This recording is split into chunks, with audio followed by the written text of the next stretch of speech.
Bonjour et merci de nous retrouver pour la foi prise au mot, votre rendez-vous de formation et de réflexion.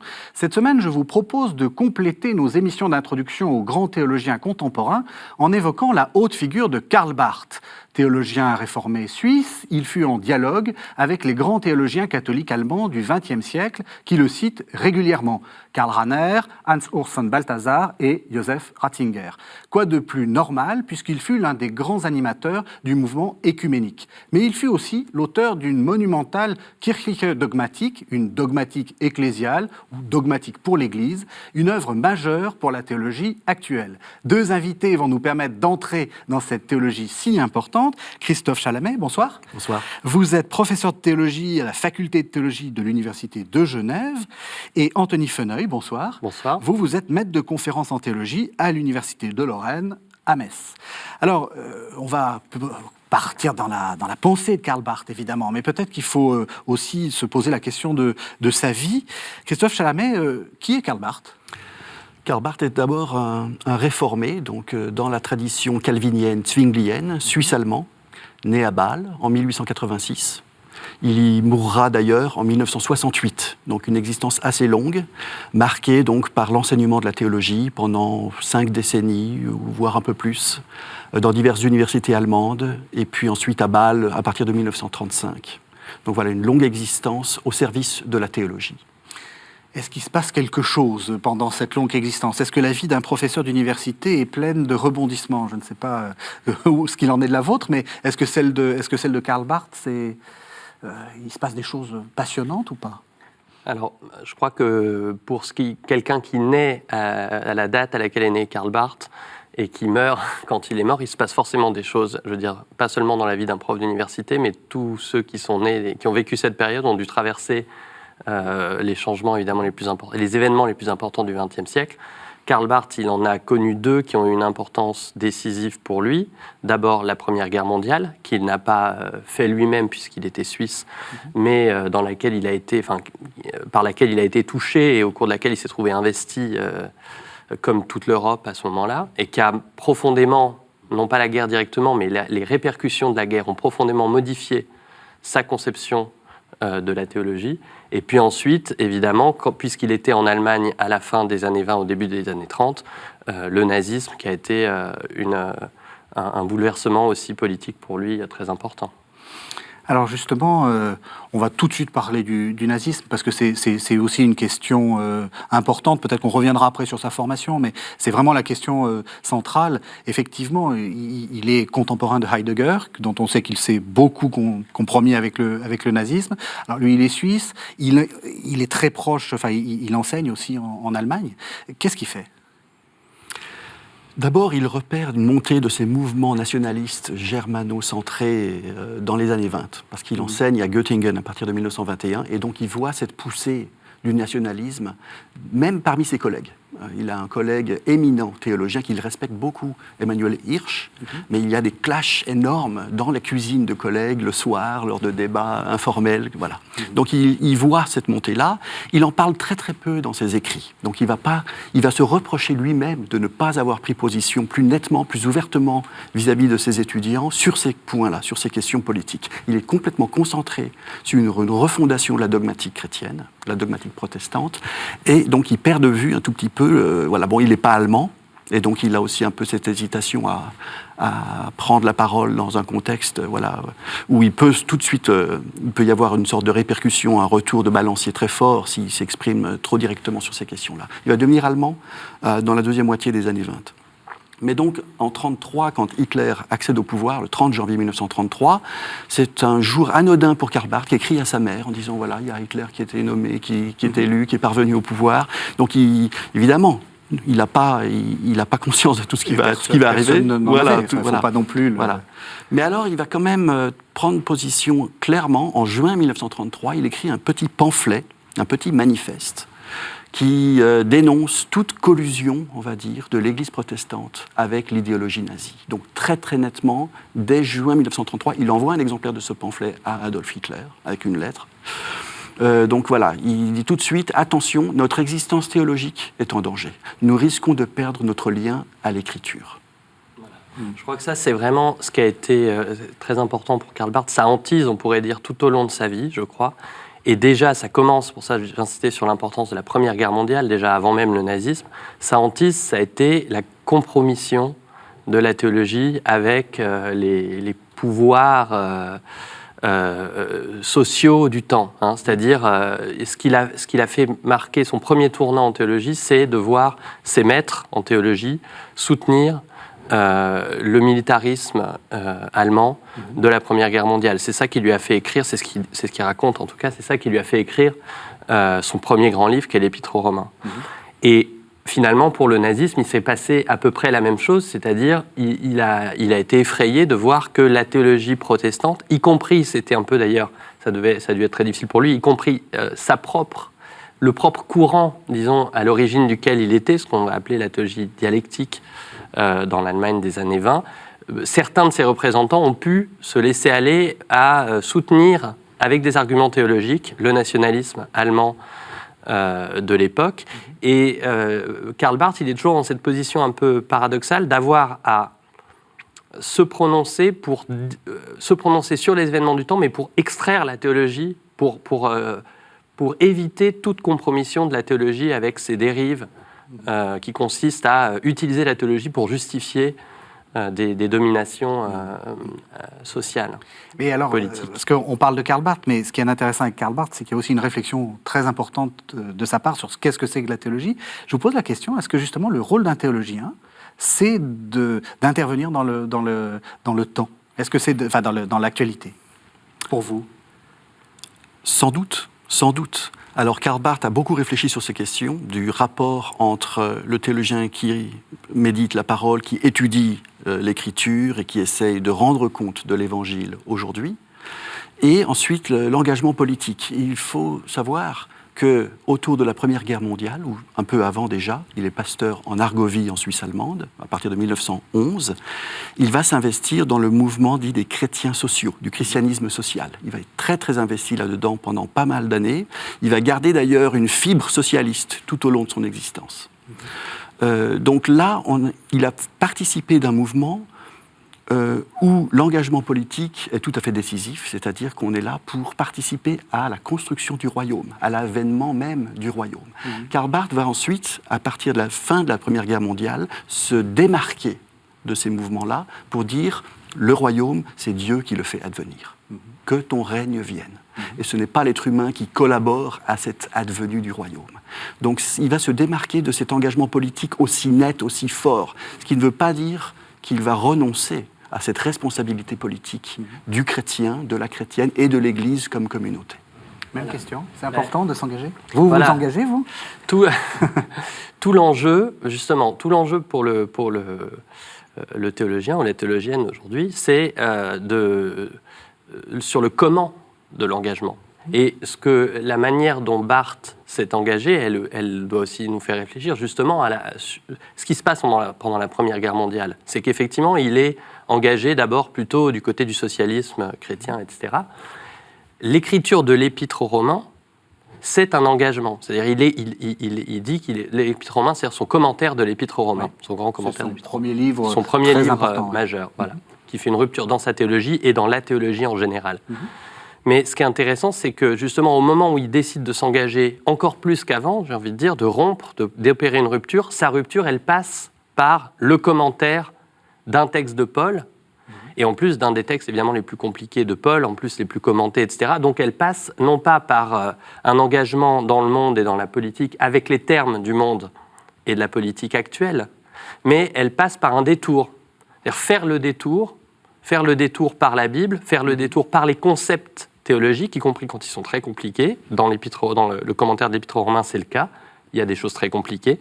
Mais faire le détour par ces concepts dogmatiques théologiques, non pas pour le simple plaisir de s'amuser à jouer avec des concepts, mais pour parler du temps présent, c'est ça la manière spécifique pour Barth qu'a le théologien de s'engager. Donc c'est pas le théologien qui, au moment où il se passe quelque chose, abandonne tout son travail de théologien et puis descend dans l'arène et fait de la politique. Ça, c'est pas intéressant, n'importe qui pourrait le faire en fait. C'est-à-dire, il n'y a pas besoin d'être théologien.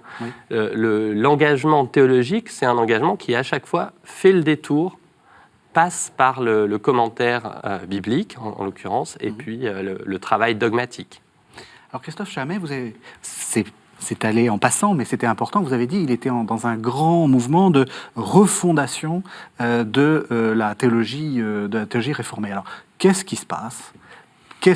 Pourquoi est-ce qu'il y avait besoin d'une refondation de la théologie réformée ? Alors, Anthony l'a évoqué, il y a cette crise majeure de l'automne 1914. Quand il remarque que la plupart de ses professeurs en Allemagne, Adolf von Harnack, Wilhelm Hermann, on parle de grandes stars de la théologie de l'époque, à Berlin, à Marbourg, etc., signent un appel aux intellectuels du monde qui défend donc cet effort de guerre allemand, qui dit, voilà, Dieu est avec nous, en gros. Oui. Dieu est avec nous. Barth est complètement scandalisé, mais au sens littéral du terme, par ce qui se passe là, par ce qu'il voit.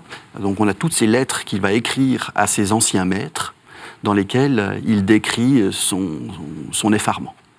Et alors il va vouloir se mettre en quête donc d'une nouvelle manière de faire de la théologie, parce qu'à ses yeux, cette erreur au niveau éthique, l'éthique politique, révèle une erreur théologique plus profonde. Et donc il faut aller vers les soubassements, pour refonder, il va parler de l'ABC théologique. Alors il se demande avec son ami Edward Thurneisen, qui est pasteur dans un village voisin d'Argovie, comment procéder. Et ils envisagent de se plonger dans Kant à un moment donné, qui est assez intéressant, dans une réflexion critique sur les fondements, en quelque sorte.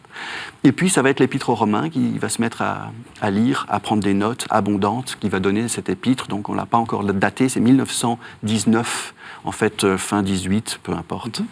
Donc voilà, il s'agit de retrouver les bases, l'ABC même de la théologie. Commencer par le commencement. Ça va être une sorte de slogan de la pensée de Barth tout au long de sa vie. Commencer toujours à nouveau par le commencement. Et alors, ce qu'il faut peut-être expliquer, c'est que pour un protestant, effectivement, qui se fonde peut-être quelquefois un peu loin sur Luther, l'Épître aux Romains, c'est le commencement, en fait. C'est la pierre de touche ou la pierre de fondation, plus exactement, de la théologie protestante. Qu'est-ce qu'il dit de nouveau dans ce commentaire de l'Épître aux Romains ? Pourquoi c'est une révolution, ce commentaire ? Allez-y, Anthony. C'est difficile, parce que, finalement, alors, d'ailleurs, c'est difficile parce que ça fait partie de l'écriture de Barth, qui n'est pas toujours facile à... Ah, vous ne nous vendez pas bien, hein ? Non, c'est au contraire, hein. C'est-à-dire, il ne faut pas... Barth, c'est quelqu'un qui se répète beaucoup, donc écrit beaucoup aussi, mais qui va redire toujours la même idée de manière, sous toutes sortes de lumière. Et cette idée, finalement, dans l'Épître aux Romains, c'est exactement ce que disait Christophe tout à l'heure. Finalement, c'est l'idée que Dieu, personne ne peut dire « Dieu est avec nous » ou « Dieu est avec moi ». Dieu, c'est toujours un défi pour moi ou une tâche. Dieu n'est jamais... Je ne peux jamais être certain que je suis du côté de Dieu. Et finalement, ce que dit Paul pour Barth dans l'Épître aux Romains, c'est ça. C'est pour ça que c'est toujours recommencer. C'est revenir à Paul, c'est toujours recommencer parce qu'on n'est jamais là où il faudrait. Et face à ces maîtres en théologie, à Barth, qui disent ben voilà, nous on est du bon côté non seulement de l'histoire mais du salut quelque part. Et ben Barth reprend l'Épître aux Romains, où l'Épître aux Romains, qu'est-ce que c'est ? C'est Dieu qui d'abord choisit. C'est Dieu qui d'abord décide. C'est l'affirmation la plus radicale de la liberté de Dieu de choisir. Et donc, ça veut dire que du côté humain, on ne peut être que dans la réponse. Et donc, on ne peut jamais être, puisqu'on n'est que dans la réponse, ça veut dire qu'on doit toujours laisser l'initiative et laisser le choix à Dieu. Et donc, de notre côté, on ne peut que douter, ou en tout cas, plutôt chercher à se situer au mieux, mais on ne peut jamais prétendre posséder le salut qu'on cherche, le salut ou la vérité qu'on cherche. Donc c'est ça, et ça va être finalement, donc c'est pas une thèse, l'Épître aux Romains, où il y aurait une thèse facilement énonçable qu'on peut. C'est un mouvement toujours. À partir du commentaire. Voilà, à partir du commentaire, toujours cette idée de opérer ce renversement. Mais alors, pardon, est-ce que c'est vraiment une très grosse nouveauté justement dans la théologie protestante ? Parce que le peu qui me souvient de la théologie de Luther, c'est quand même justement la mise en place la mise en avant du concept de grâce, c'est-à-dire justement que Dieu est libre, souverain et que c'est lui qui choisit. Ouais. Est-ce que vous décririez ça comme un retour aux sources luthériennes ? et par-delà Luther, évidemment, à Paul, ou vraiment quelque chose de nouveau? Il y a indéniablement une présence très forte du jeune Luther chez le jeune Barth. Dans l'épître aux Romains, une présence très très forte de Luther qui va s'atténuer d'ailleurs les décennies qui suivront jusqu'à la mort de Barth en 1968. Mais c'est un Luther qui est un peu relu aussi à travers Kierkegaard, à travers Overbeck, à travers toute une série de penseurs du 19e siècle, un siècle que Barth n'appréciait pas forcément au niveau théologique, mais il y avait quand même quelques figures qui l'intéressaient, qui l'inspiraient. Donc c'est le jeune Luther, c'est le Luther de la théologie de la croix, c'est le Luther du jugement de Dieu, donc du Dieu qui pardonne et qui, en pardonnant, juge, met en question. C'est un peu ce que disait Anthony tout à l'heure. On est à l'ère des révolutions en Europe, dans le monde, et Barth, c'est une autre manière de dire, mais qu'est-ce qui se passe dans ce commentaire? Qu'est-ce qu'il y a de neuf? Barth va tout focaliser sur la révolution de Dieu, la révolution que Dieu opère dans le monde. C'est-à-dire que nous avons le monde ancien, dont nous avons vu où il mène, à cette catastrophe civilisationnelle. Ce monde ancien, Dieu fait irruption dans ce temps-là, dans ce monde-là, dans le vieux monde, et il y a l'avènement d'une nouveauté radicale. Cette nouveauté radicale, Barth l'aperçoit dans l'événement pascal. Donc voilà, il y a cette révolution de Dieu qui est bien plus radicale, fondamentale que toutes les révolutions humaines, et c'est sur celle-ci que nous devons concentrer l'attention. Donc théologie théocentrée, et puis centrée sur le Christ et sur l'événement pascal. Et tout à l'heure, on disait comment il s'engage, le théologien. Mais là, justement, effectivement, il y a un retour, bien sûr, mais parce que, et ça vient probablement aussi de Kierkegaard, en effet, finalement, à chaque génération, et presque à chaque individu, a à recommencer. Donc, et ce n'est pas un retour au sens où ce serait continuer une tradition qui serait celle de Luther ou d'un autre à l'identique, c'est chaque chrétien a à refaire pour son époque, pour le moment dans lequel il s'inscrit, le même chemin. Et l'Épître aux Romains, c'est pour ça que je disais, c'est difficile de résumer à une thèse, parce qu'une fois qu'on a résumé à la thèse principale, c'est un peu plat. Oui. Sauf que il s'agit de commenter Paul dans le détail en gardant à l'esprit le contexte dans lequel il écrit, pour essayer de montrer comment chaque passage de Paul va pouvoir raisonner sur des choses qui intéressent les chrétiens en 1918, qui sortent de la guerre, qui sont dans un pays, enfin dans une Europe ravagée, qui eux aussi ont à recommencer quelque part, il y a à recommencer l'Europe. Eh ben, le travail de Barth, ça va être de montrer qu'il y a les ressources chez Paul pour recommencer, pour faire ce recommencement. Mais il faut le faire concrètement. C'est pas une thèse qu'on peut énoncer comme ça, c'est sur chaque passage de Paul, montrer comment il y a des résonances dans l'actualité politique, dans l'actualité ecclésiale, dans l'actualité sociale. C'est intéressant parce que c'est très exactement la définition que va donner Vatican II de la tradition, c'est-à-dire de reprendre à chaque génération les choses. On va venir à l'influence de Barth sur cette théologie aussi catholique. Vous avez parlé de christocentrisme. Enfin, je vous propose qu'on fasse une première pause en entendant un texte que vous nous avez proposé. Karl Barth, Connaître Dieu et le servir, ça date de 1938 et c'est centré aussi sur cette question de Jésus-Christ. Nous demandons encore une fois, qui donc croit? Qui donc peut croire? Qui donc peut arriver à la foi? Chacun parvient à la foi, chacun peut croire, chacun croit. Qui n'élude pas l'action de Dieu dans sa révélation en Jésus-Christ, mais s'y soumet, qui reçoit donc le salut opéré par Jésus-Christ comme un salut divin et comme un salut qui lui est destiné personnellement. Celui qui fait cela a aussi la liberté, la possibilité, la capacité de le faire. Une liberté qui lui est propre, une liberté qu'il posséderait déjà auparavant, une liberté qu'il aurait apportée et simplement appliquée pour se décider à croire au lieu de ne pas croire, de même que nous sommes libres d'aller à gauche ou à droite dans la rue. Parmi ceux qui ont véritablement cru, aucun n'a compris ni décrit sa liberté de croire de cette manière. Mais en recevant ce que Jésus-Christ lui a accordé, il a reconnu et confessé que le fait même d'accepter, au lieu de refuser, était un don de Dieu, une intervention de la fidélité divine.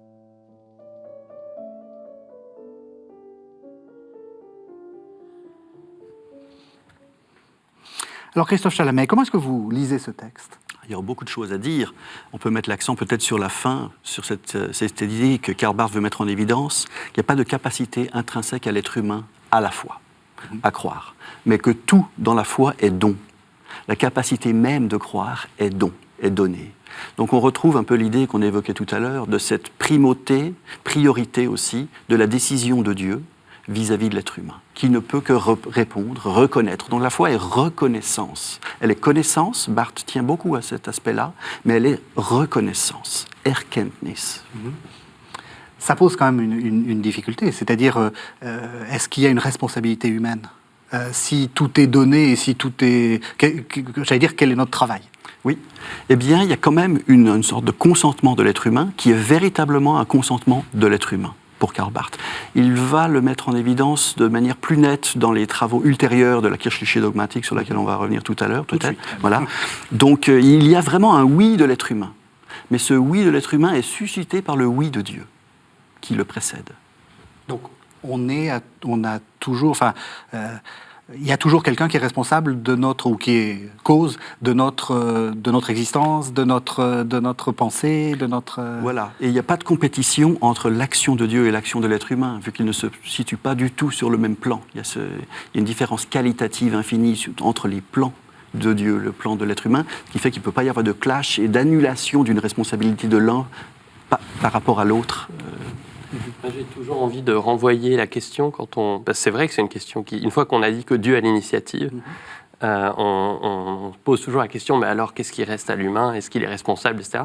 Mais il faut se demander pourquoi est-ce qu'on veut cette responsabilité ? Qu'est-ce qu'on cherche ? Qu'est-ce qu'on cherche en posant cette question ? C'est une bonne question.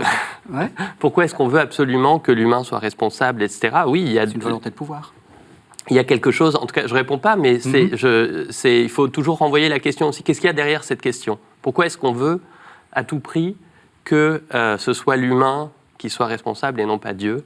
Et ce n'est pas une question de responsabilité, c'est-à-dire Dieu, comme disait Christophe, ne nous enlève rien.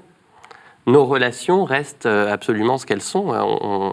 Mais, comme dit Barth, tout ce qui relève de nos décisions, nos discussions, nos relations, nos responsabilités, nos actions, sont toujours, et c'est ça ou l'un des cœurs du christianisme, sont toujours des choses avant-dernières. Jamais le fin mot. C'est jamais nous qui avons le fin mot. Nous, on a le mot avant-dernier, y compris dans nos responsabilités. Il y a quelque chose qui est plus originaire, et à la racine même de notre responsabilité, et ce quelque chose, c'est ce dont essaye de parler le christianisme et la théologie. Vous avez parlé donc de la dogmatique. Alors, Kirchliche, en allemand, ça veut dire ecclésiastique aussi, de l'Église, pour l'Église. Voilà. C'est quoi, en fait ? Parce que, pourquoi pas dogmatique, simplement ? Oui. Alors, en 1927, Barth publie un premier effort, Kirchliche dogmatique chrétienne. Et puis, 5 ans plus tard, donc, il révise ça, il dit que c'était trop ambitieux. On n'y arrive pas, en fait, à produire une dogmatique chrétienne. C'est au-delà de ce que nous pouvons faire. Nous ne pouvons pas parler chrétiennement, d'une certaine manière. Nous pouvons parler ecclésialement. En tout cas, on peut essayer. Kirchliche dogmatique, ça veut dire que le théologien n'est pas cet individu qui réfléchit pour lui-même, mais cette personne qui est insérée dans une tradition, dans un ensemble, et qui a une responsabilité vis-à-vis de cet ensemble, qui est l'Église. Donc cette parole, elle est au service de la proclamation de l'Église, de la proclamation ecclésiale, ça c'est un point tout à fait décisif, et d'une certaine manière, elle provient aussi de cette proclamation ecclésiale. C'est parce qu'il y a proclamation ecclésiale qu'il faut réflexion dogmatique concernant cette proclamation, pour savoir ce qu'il faut proclamer, comment, mais surtout ce qu'il faut proclamer. Je crois c'est vrai qu'il y a 2 choses importantes à dire, à mon avis, à propos de cet adjectif un peu bizarre, effectivement, avant la dogmatique. C'est d'abord, des fois on présente Barth comme étant celui qui a réaffirmé une église un peu triomphante, ou une dogmatique, une théologie triomphante, orthodoxe, qui serait droit dans ses bottes, avec l'église derrière qui la soutient. Il faut voir que d'abord, l'adjectif, comme le disait Christophe très bien, c'est déjà une certaine preuve de modestie, ou une ambition, si je puis dire, une ambition de modestie. C'est-à-dire marquer la modestie de ce que fait le théologien. Le théologien, il ne parle pas de Dieu en lui-même, pour tous les temps, pour tout le monde. Le théologien, il est nécessairement dans un temps et dans un lieu. Il n'est même pas, au moment où Barthes écrit, il ne peut même pas se dire chrétien strictement, parce qu'il n'a pas le christianisme pour lui tout seul. Il peut se dire, par contre, inséré dans une certaine tradition à un certain moment. Et le nom, finalement, de cette tradition et de ce moment dans lequel il écrit, c'est l'Église, son Église. Donc c'est pas pour réduire, c'est pas pour faire du théologien l'intellectuel du parti, c'est pour afficher une ambition de modestie, avec le paradoxe qu'il y a dans cette idée. Et puis la deuxième chose, c'est qu'est-ce que c'est ? C'est que le théologien, il est certes au service de l'Église, mais c'est un service qui est toujours distancié. Comme disait Christophe, il y a la prédication. C'est ça, ce que fait l'Église, c'est qu'elle, comme disait Luther, elle prêche la parole et elle administre les sacrements. Alors en tout cas, elle prêche la parole pour Barthes. Et le théologien, il est en deuxième ligne pour, comme dit Barthes, rectifier la prédication. C'est-à-dire faire en sorte que... Alors, c'est pas l'intellectuel du parti, c'est pire, c'est le censeur du parti. Exactement. Alors, c'est le censeur, sauf qu'après, il n'a le pouvoir que celui que l'Église lui donne ou que les pasteurs lui donnent. Donc, il est là. C'est une instance critique, ça, c'est clair, le théologien. C'est-à-dire, c'est pas quelqu'un qui... c'est quelqu'un qui est en deuxième ligne pour dire « Ah, attention, là, vous êtes en train peut-être de vous éloigner de quelque chose qui, moi, me semble important pour ce que vous essayez de dire. » Critique ou impérialiste ? Ah non, pas impérialiste, critique, c'est-à-dire il va essayer de montrer, d'établir une continuité dans la tradition et à partir de la Bible, évidemment, d'essayer de cerner ce qu'il y a d'important et ce qu'il y a de pas important. Mais, alors c'est vrai que pour Barthes, ça a toujours un peu choqué, il utilise par exemple le mot d'hérésie, Barthes. C'est quelqu'un qui n'a pas peur de dire, voilà, il y a des hérésies. Mais c'est pas, il faut pas. Alors évidemment, c'est un peu provocateur de parler d'hérésie aujourd'hui. C'est un peu difficile. Mais il faut le voir simplement. Justement, il faut voir la force provocatrice que ça a. C'est-à-dire, le théologien, c'est un peu la mauvaise conscience de l'Église qui va réveiller les prédicateurs, les pasteurs, pour leur dire attention quand même à ce que vous dites. Et puis, il va jamais donner. D'ailleurs, ça on y reviendra plus tard. Mais plutôt que donner les réponses, dire les lignes exactement, il va donner des avertissements, poser des questions. Puis ensuite, c'est à l'Église de répondre aux questions. C'est aux chrétiens et aux pasteurs de répondre aux questions et de continuer à prêcher la parole de Dieu. Mais le théologien, il est là en deuxième ligne pour poser des questions critiques. C'est quoi le plan de cette dogmatique chrétienne ? Il faut dire tout de suite que c'est plus que Proust. Hein. C'est des volumes, des volumes, des volumes. C'est très gros. On n'est peut-être pas obligé de tout lire. D'ailleurs, vous nous direz ce qu'il faut lire. Enfin, par quoi commencer, plus exactement ? C'est quoi le plan global ? 5 parties. Première partie, les prolégomènes, ce qui doit être dit en premier. Question de tradition, du rapport à la philosophie, à la mystique, qui a beaucoup intéressé Anthony, à toutes sortes de questions intéressantes. Ensuite, volume 2 sur Dieu. Connaissance de Dieu, attributs divins, élection. Troisième partie, la création, l'être humain. Barthes dit avancer un peu sur des œufs dans la préface au premier tome de cette troisième partie, parce que toutes ces parties sont dans de multiples tomes. Quatrième partie, la réconciliation, le centre même de l'évangile et de la foi chrétienne, Die Versöhnung. Et puis cette cinquième partie, qu'il n'a jamais même commencé d'écrire, il n'est pas arrivé au terme de la quatrième partie, la cinquième partie, Erlösung, la rédemption, l'eschatologie. Voilà. On voit bien que le centre, parce que tout ce qui est question de rédemption, question de pardon, c'est le Christ qui est le centre. On l'a déjà dit, le Christ, c'est le centre de la pensée de Barthes, c'est le nœud de la pensée de Barthes. Est-ce qu'on peut dire ça comme ça ? Tout à fait. On parle de christocentrisme. Les adversaires de Barthes parlent de christomonisme, c'est-à-dire une sorte de réduction au Christ, une perte de vue de l'esprit, notamment, de la pneumatologie. Et donc, il y a cette focalisation indéniable sur le Christ, par exemple. Dans le volume 3, donc la troisième partie sur la création, pour comprendre l'être humain, Karl Barth se tourne vers le Christ. Ecce homo. Voici l'humain. Donc pour comprendre l'humain tel que Dieu l'envisage, tel que Dieu le veut, il ne faut pas considérer l'être humain qui est parmi nous, qui est pécheur, qui est défiguré, d'une certaine manière, déformé. Il faut considérer celui qui n'a pas connu le péché, etc. Donc le Christ même, qui représente l'humanité telle que Dieu la conçoit dans son plan et dans son alliance. Alors tout ça... Pardon, vous vouliez dire quelque chose ? Non, oui, simplement dire que le Christ, c'est pas uniquement Jésus, évidemment. Hein. C'est-à-dire, ou plutôt, c'est Jésus, parce que Jésus, c'est celui en qui Dieu s'est incarné. De ce point de vue-là, Barth est dans la tradition, la grande tradition chrétienne. Donc, pourquoi christocentrisme ? Parce que si on ne peut parler de Dieu que en laissant à Dieu l'initiative, le lieu, le point nodal, crucial, où Dieu a parlé à l'homme et a permis à l'homme de parler, c'est en Jésus-Christ. Et donc c'est ça le sens du christocentrisme, c'est simplement de dire, voilà, il ne faut pas chercher Dieu là où lui-même ne s'est pas montré. Alors, il s'est montré de manière très paradoxale, comme le dit Kierkegaard, il s'est montré en se cachant en Jésus.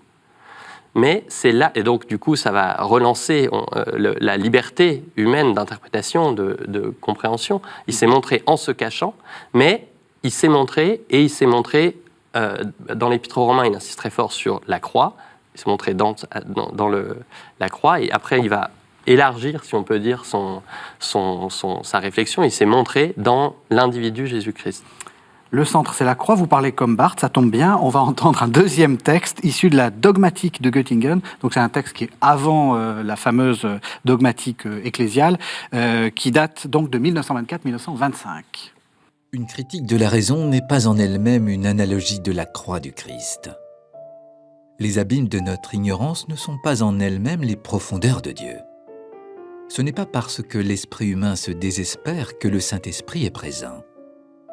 La thèse selon laquelle Dieu est incompréhensible, la confession d'une docte ignorance, se tient de manière très ambiguë entre le dénigrement de l'humain par lui-même et son auto-exaltation, comme ce fut indubitablement le cas au XVIIIe siècle, et dans les deux cas, cela peut être tout à fait insensé du point de vue chrétien. Oui, Dieu est inconcevable, Dieu. Mais c'est orgueil et désobéissance que d'anticiper cette incompréhensibilité et de se l'accaparer. Alors Anthony Feneuil, c'est vous qui nous avez suggéré ce texte. Pourquoi est-ce que vous l'aimez tant, ce texte ? Alors, d'abord, c'est intéressant de voir qu'on parlait de la dogmatique. Barth commence en fait à écrire de la dogmatique dans les années 20, puis il va continuer, c'est ses cours en fait, La dogmatique sera la mise par écrit de ses cours. Mais ce texte, je l'aime bien parce qu'on insiste toujours, et on l'a fait à raison encore, sur le fait que Dieu est tout autre, Dieu il a l'initiative entière, et puis tout à l'heure vous posiez la question, mais à nous, qu'est-ce qui nous reste ? Et Barth est tellement radical, si on peut dire, que ce texte il montre que il ne faudrait pas qu'on utilise cette altérité de Dieu, le fait que Dieu est tout autre, pour nous la réapproprier un peu paradoxalement et dire, voilà, nous ne sommes rien, nous ne pouvons rien dire, etc. En fait, même ça, l'altérité de Dieu, le fait que Dieu est si grand qu'il nous est inconnaissable et qu'on ne peut pas, nous, en parler par nos propres moyens, même ça, on ne peut pas le savoir, on ne pourrait pas le savoir si Dieu ne s'était pas incarné en Jésus-Christ. Je disais tout à l'heure, il s'est incarné pour montrer qu'il est caché. Finalement, il nous a montré que en Dieu, qu'en Jésus-Christ, c'était la meilleure image qu'on puisse avoir de Dieu, et c'est-à-dire une image qui est extraordinairement paradoxale, l'image de l'abaissement maximal, l'image de la mort. C'est la meilleure image qu'on puisse avoir de Dieu, et ça veut dire que même le fait que Dieu est caché ne nous est pas connu, ne nous serait pas connu sans la révélation. Et donc ça relance un peu toutes les... Vous voyez, ça veut dire qu'on ne peut pas se complaire dans l'ignorance simplement de Dieu, et qu'on a... et dans le rabaissement de l'homme vis-à-vis de Dieu. Parce que justement, quelle est la solution à tout ça Parce que si Dieu est caché, si on ne sait rien, si on ne peut rien savoir, autre que ce que Dieu nous... on devient quiétiste, on attend que tout nous vienne. Justement, il n'y a pas une solution, simplement, c'est plutôt... c'est ce qu'on disait tout à l'heure avec l'histoire de l'élection, et ce que nous montre l'incarnation de Dieu en Jésus-Christ, c'est que Dieu pardonne en condamnant. Et la condamnation, le fait qu'on soit condamné, la conscience de cela, c'est notre salut. Oui. Eh bien, c'est la même chose. Et donc, ça veut dire aussi que sans pardon, on ne saurait pas qu'on est condamné. Donc, si Dieu n'avait pas parlé, on ne saurait pas qu'on est condamné. Donc, ça, c'est optimiste, si je puis dire. Ça veut dire qu'on est relancé. C'est la même chose, c'est pas que... Si Dieu n'avait pas parlé, on ne saurait pas qu'on est incapable d'en parler. Donc, l'importance de Barthes, ou ce qu'il y a de fascinant, je trouve, c'est cette idée que dans notre impuissance même, Dieu nous donne le courage ou la force de comprendre cette impuissance comme un point de départ pour le chercher. L'impuissance, c'est pas le constat que Dieu est trop loin, je ne le connaîtrai jamais. L'impuissance, c'est la première manière dont Dieu se révèle. Dieu nous révèle d'abord notre impuissance. Quand je prends conscience de mon impuissance à parler de Dieu, je suis déjà dans le chemin chrétien. Alors voilà une première idée qui est effectivement très originale. Quelles sont les quelques grandes idées? Alors je vais vous demander de résumer en quelques minutes, je ne sais pas combien de tomes, 8, 10, 15 tomes de dogmatique. Oui, c'est quoi les quelques grandes idées un peu, disons même très originales de Barthes? Alors, on pourrait peut-être revenir sur cette doctrine de l'élection, de la double prédestination. Il y a un héritage quand même très lourd du côté réformé sur ce point, avec cette vision traditionnelle de deux groupes d'êtres humains. Le petit groupe d'élus et puis la masse qui est destinée à la perdition éternelle. Oui. Barthes reprend cela de fond en comble. Pour essayer de mieux comprendre l'Évangile, en fin de compte. C'est pas parce que ça lui déplaît, cette idée. C'est parce que, selon lui... C'est selon lui parce que ça ne rend pas compte du témoignage scripturaire. Ça ne rend pas compte adéquatement du témoignage scripturaire. Donc il faut relire tout ça, il faut reprendre tout ça, il faut redécouvrir les intuitions qui sont présentes chez Calvin, chez Augustin, chez Paul, qui permettent de dépasser cette vision... très problématique de l'élu de la double prédestination. Et donc, une des idées fortes dans le volume 2.2, voilà, c'est comme ça que les spécialistes parlent de cette dogmatique, donc deuxième partie, deuxième tome, le Christ, Jésus-Christ est non seulement le sujet qui élit, mais l'objet de l'élection, c'est-à-dire qu'il prend de plein fouet la réprobation et le salut ou le pardon. Donc, et c'est ensuite... tous les êtres humains, toute la création va participer de cet événement de la réprobation qui atteint le Fils lui-même. C'est très paulinien. C'est très paulinien, oui. Et donc, on pourrait dire que cet universalisme, qui est toujours l'horizon de la pensée de Karl Barth, passe par cette porte étroite du plus particulier, du plus concret, du plus spécifique, qui est l'événement pascal et qui atteint Jésus de Nazareth. Une autre idée forte. Non, je ne sais pas si... Non. Parce que, comme je disais tout à l'heure, finalement, Barthes, c'est un mouvement beaucoup plus que des idées. Moi, c'est vraiment là-dessus que il y a évidemment cette théorie de l'élection qui est très importante, mais il faut aussi souligner que la dogmatique s'est écrit sur très longtemps, entre 1900, à la fin des années 1920, voire le milieu, jusqu'à sa mort en 1968. Donc il y a des allers-retours aussi, il y a des répétitions beaucoup, mais qui modifient à chaque fois l'angle de vue.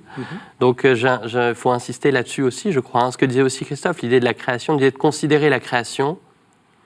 Et ça, c'est une idée qui est barthienne, mais pas seulement. Au XXe siècle, on pourrait dire, il y a un peu la même chose chez Lubac. C'est un mouvement aussi général de redécouverte de ces intuitions chrétiennes fondamentales, que la création, elle ne doit jamais être considérée indépendamment de l'élection et de la rédemption, justement. C'est pour ça que même la distinction en trois parties, création, réconciliation, rédemption, bien sûr, c'est une distinction qui a un sens, mais ça n'est pas une séparation. On ne regarde pas la création sans comprendre l'œuvre de Dieu en Jésus-Christ. On ne regarde pas la rédemption sans Jésus-Christ non plus. C'est ça aussi le christocentrisme. Ça veut dire Jésus-Christ, il récapitule aussi ce qui est de l'ordre de la création. Donc ça c'est une constante. Et puis donc je disais, voilà, ça veut dire ce christocentrisme, ça veut dire Dieu parle toujours, comme le disait Christophe exactement, dans le particulier. C'est parce qu'il parle toujours dans le particulier que à chaque problème une nouvelle solution. On ne peut pas appliquer. Et c'est pour ça que c'est si long aussi, la dogmatique. À chaque nouveau problème, on ne peut pas appliquer la solution du problème précédent. Mais alors, il faut tout recommencer. Oui, justement, comment est-ce qu'on peut oser faire une dogmatique ? Parce que dogmatique, ça veut dire une sorte de système articulé qui vaut, espérons-le, pour les siècles des siècles. Et donc... Non, pas du tout. Voilà, on arrive dans le cœur du... Anthony aime cette expression de dogmatique non dogmatique, et je partage complètement cet avis qu'il a sur cette pensée. C'est une pensée en mouvement, c'est une pensée ouverte, c'est une pensée qui ne prétend jamais, comme le disait Anthony plus tôt, donner leur première parole, le premier mot ou le dernier mot, la dernière parole. Cette dernière parole sont celles de Dieu. Et c'est forcément un mouvement dynamique, un mouvement incessant, qui ne peut jamais se stopper. C'est comme marcher sur une arête, sur une crête, comme ça. Et on est dans cette absence d'équilibre, et c'est seule la marche qui permet de progresser et d'avancer. Donc voilà, c'est cette pensée. Et alors du coup, qu'est-ce qu'on a de stable? Alors, il y a deux choses. D'une part, c'est tout à fait ce que dit Christophe, mais ça veut pas ce que vous dites. Et on revient toujours à cette question. En fait, finalement, vous reposez au niveau de la dogmatique la même question que mais alors l'humain, est-ce qu'il est responsable? On écrit toujours le même livre. Tout à fait. J'ai qu'une question dans la vie. Exactement. Mais non, mais c'est important. Ça veut dire que le fait qu'on ne puisse pas dire le fin mot, le mot terminal, ne veut pas dire qu'on puisse rien dire. Au contraire. Et donc, le fait qu'on ne puisse pas avoir une théorie absolument achevée ne veut pas dire qu'on ne doive pas essayer au maximum de penser ce qu'ont été les grands lieux de la théologie chrétienne. Et ça ne veut pas dire qu'on doit dire n'importe quoi, comme je disais tout à l'heure, ou au petit bonheur la chance, à chaque problème, penser entièrement en fonction de la situation. Non. Puisqu'on est des êtres, nous sommes des êtres raisonnables, rationnels, on a à faire la tentative de rendre compte rationnellement de la doctrine chrétienne. Mais on ne peut la faire qu'en sachant qu'on n'y arrivera pas. Et c'est pas grave. Ça veut dire simplement qu'on va écrire pas une dogmatique. Une dogmatique qui serait vraiment dogmatique, elle ferait 200 pages et elle donnerait la solution à tous les problèmes traditionnels de la dogmatique chrétienne. Ça s'appelle un catéchisme. Ça s'appelle un catéchisme, éventuellement. Mais une dogmatique qui fait je ne sais plus combien de 10 000 pages, voilà, c'est précisément parce qu'elle est si grande qu'elle est ouverte. En fait, chaque circonvolution de la dogmatique est un problème ouvert, une question posée. Et puis, est-ce qu'on a quelque chose de stable? Ben non. La stabilité du chrétien, c'est le Christ. C'est pas sa pensée, c'est pas sa piété. C'est une personne donc en mouvement, oui. C'est une personne en mouvement, mais qui ne possède pas. On revient à ce qu'on disait au début. Dieu, on ne le possède pas. Dieu, on ne peut que s'y rapporter, et on ne peut qu'espérer que le prier. On ne peut pas prétendre de dire « ça y est, j'ai ma dogmatique, je suis tranquille pour l'éternité, tous les problèmes chrétiens sont résolus ». Ça n'existe pas. Donc la stabilité finale, il y a de la stabilité, mais c'est toujours une stabilité, comme on disait tout à l'heure, avant-dernière. Dynamique et fondée, qui repose sur quelque chose qui n'est pas en notre possession. C'est ça. Barth se méfie énormément de ce terme de système. Donc il ne veut pas produire un système, il pense que c'est tout à fait impossible de toute manière. Donc systématique, on parle de théologie systématique, il n'aime pas ce terme-là. Ça doit être une pensée qui est brisée, en fait. Brisée toujours à nouveau, qui doit consentir à être brisée. Alors comment est-ce qu'une pensée aussi justement en mouvement peut rencontrer d'autres pensées? Et je pense évidemment à ce qu'on disait au début, la question écuménique. Parce que alors, on est post-Vatican II, donc du côté catholique, on est un peu familiarisé avec ce côté, justement, un peu incomplet de la théologie. La théologie comme processus toujours en mouvement, toujours recommencé. Mais à l'époque, dans les années 30, ça a dû un peu, peut-être même dans le protestantisme, ça a dû un peu ruer dans les brancards. Et pourtant, comme je l'ai dit, Ratzinger cite Barth régulièrement, et même en tant que pape, et d'autres vont citer Barth. Oui, alors il y a deux choses. Karl Barth est toujours entre deux chaises, en fait. Il déplaît à droite comme à gauche. Donc à gauche, vous avez un libéralisme théologique moderne qui voit Barth revenir au dogme, y compris celui de la naissance virginale. Et tout le monde est atterré.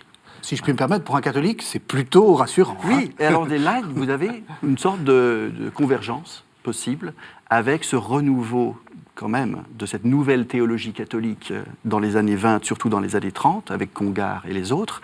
Congar, quand Barth vient à Paris en avril 1934, Congar accourt d'écouter Karl Barth.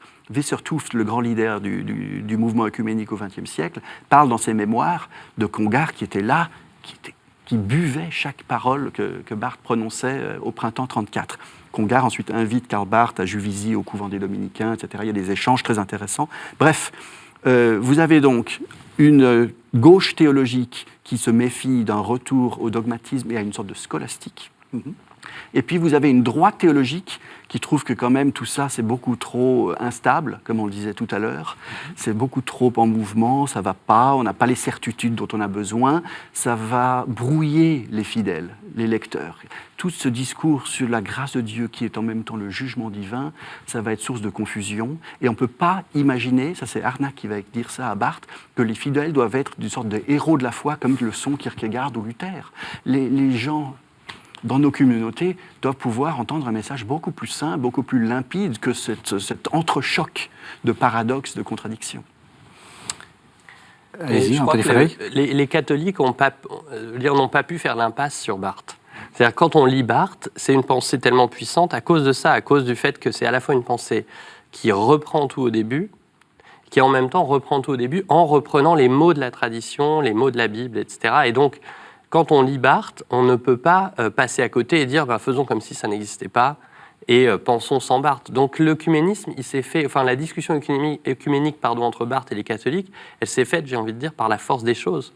Parce qu'il y avait là une pensée que les catholiques ne pouvaient pas laisser de côté. Et puis il y avait une pensée qu'ils pouvaient d'autant moins laisser de côté que justement, il y a eu un travail, il y a eu d'une part une ouverture de certains catholiques à la pensée de Barth, mais il y a eu aussi par rapport aux premiers écrits de Barth, une ouverture de Barth au temps long de la tradition. Il y a eu ce fameux livre sur Anselme, qui est quand même Anselme, il a une importance. C'est un autre livre, donc voilà. Il s'agit donc de saint Anselme, le théologien du XIIIe siècle. Exactement. XIIIe siècle, oui, un livre consacré à la preuve de l'existence de Dieu, ce qui est déjà fascinant quand on connaît Barth, mais qui a finalement été aussi un lieu d'engagement possible pour un débat avec les catholiques, puisque évidemment la théologie médiévale, c'est pas là qu'on attend un théologien protestant contemporain. Et en réalité, ça a été des lieux de débat fructueux.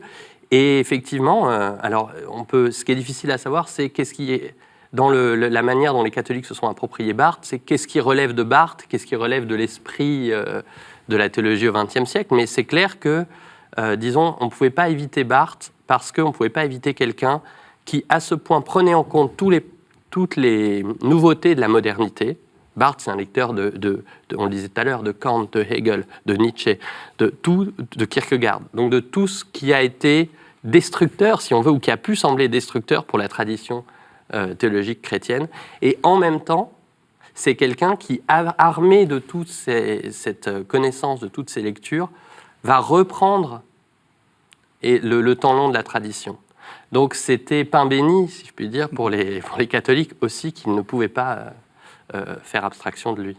On arrive à la fin de l'émission. Pourquoi est-ce que vous enseignez l'un et l'autre Barth dans votre faculté de théologie ? Comment une pensée aussi située, que vous l'avez très bien montré l'un et l'autre, résiste d'une certaine façon, puisqu'on pourrait penser qu'autre théologien, il faudrait un nouveau Barth pour faire de la théologie située.